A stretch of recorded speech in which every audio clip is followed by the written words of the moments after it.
Five Points family. Just want to kind of update you on where we are and what's going on here at the church. First of all, it's been really good to see a lot of you. Our attendance is going back up. We're starting to see a lot of people who we haven't seen since early March. And so it's been really good and very encouraging to see everybody. And we look forward to seeing everybody again. We do want you to know what we're doing to try and help you to stay as safe as possible while you're here at the church. We have moved the chairs in the sanctuary more than 6 feet apart, so that you'll have plenty of room to social distance if you'd like to come. In our sanctuary, we're doing our best to sanitize the room between services. We spray Lysol, but as many of you know, Lysol and other disinfectants are very hard to come by right now. They're going to other places first if you can get them at all. But we have ordered a special machine. It will be here probably next Monday or Tuesday. I ordered it several weeks ago, but they're so on back order right now, they're hard to get. But what they do is they'll be able to, they'll spray the room, and they'll do a certain thing where it's called electrostatic. And so what it does is it will actually cling to any viruses that may be present in the room. And instead of just covering them, they'll actually envelop the entire virus, the cell, and it will kill it completely. So we're hoping that will be here early next week. Again, it's been just really hard to find anything you can get, but we also were able to find some Lysol. We are just having to pay a whole lot for it, and it's still trying to get here. But we're doing our very best to keep you safe. We're keeping the doors open when you come in so that people don't have to grab door handles. We are not passing the offering plate still, and we probably will not do that in the future. We have offering boxes at all the doors. You can drop your offering in and not have to worry about coming in contact with any offering plates that are passed. Our children's area is being cleaned continuously. Mary Helen's doing a great job of making sure the children's area is always being cleaned. Our custodian cleans during the week in all of our bathrooms and other areas. So we're doing the best we can. We're learning a lot about the virus as the times go on.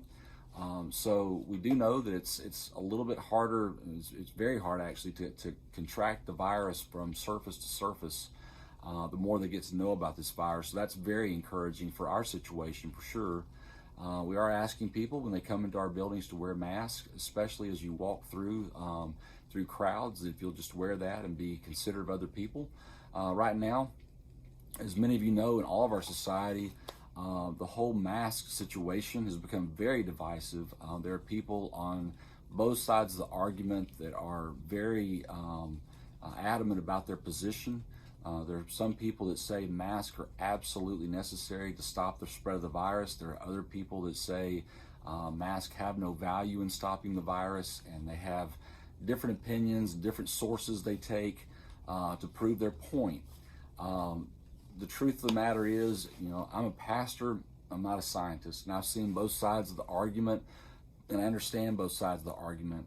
I will say this, probably what's best is if you would be willing to wear a mask, just for the sake of those who feel more comfortable that way.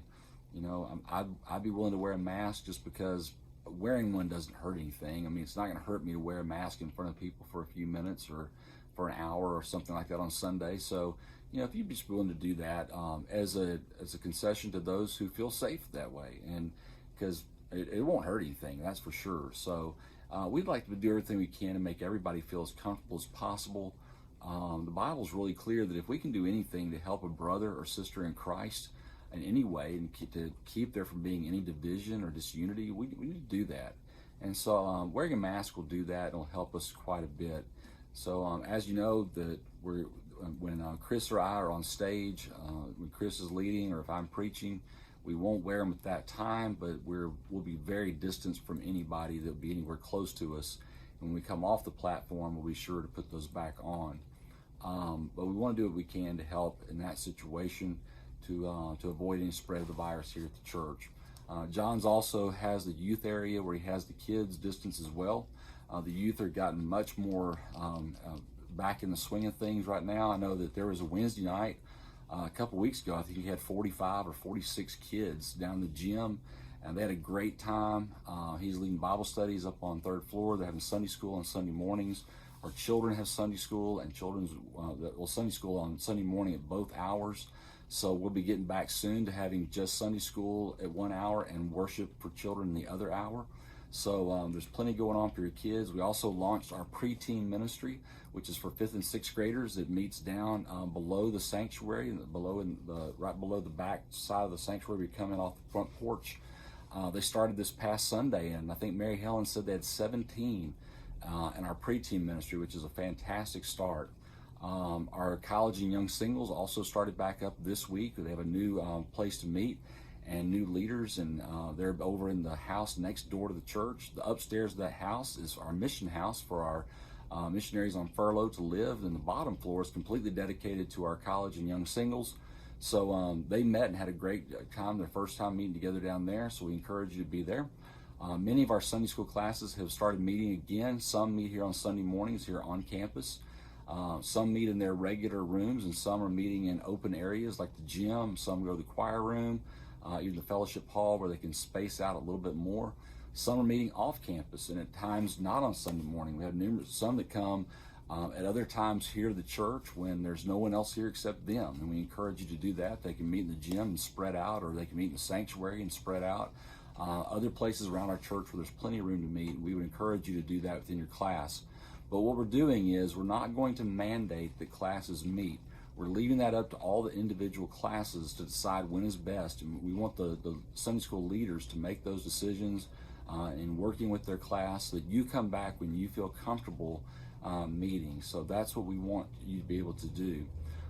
If there's anything we can do to help you feel more comfortable here, please let one of our staff know. This has been a really difficult time for us knowing what to do. When you have as many members as we have, there's so many variables that come in, and you're trying to help everyone, but it's hard to help everyone if you don't know what makes everyone feel comfortable. So we want to do what's best for you.